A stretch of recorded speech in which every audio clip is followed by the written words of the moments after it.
noloshu waxay bartay inaan ixtiraamo dhammaan afkaarta dadka aniga oo aan wada qaadanaynin.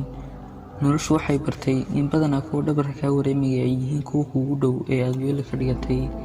sidoo kale noloshu waxay bartay in ay aamusnaantu tahay hubkaasi oo lagu gana cadowgaaga.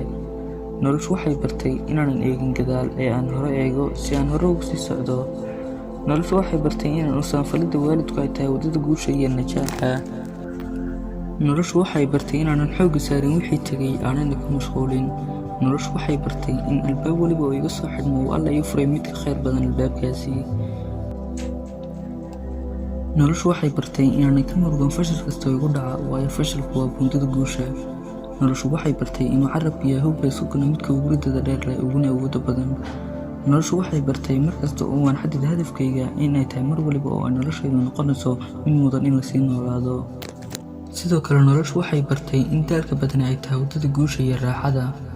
sidoo kale qofka daala gelinka hore waxa uu nastaa gelinka dambe ama habeenkii.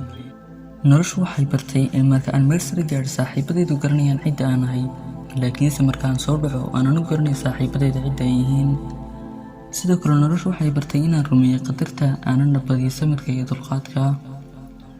noloshu waxay bartay in qofka baasaysiga badan uu yahay mid iftiin u baxo laakiin moogan oo aanan arag iftiinkaasi. noloshu waxay bartay in waddada guusha iyo riddooda hore ay tahay mid dhib badan mudanna in loo samro. sidoo kale noloshu waxay bartay inuu cafisku u baahan yahay awood ka weyn argoosiga. wasalaamu calaykum waraxmatullaahi wabarakaatu.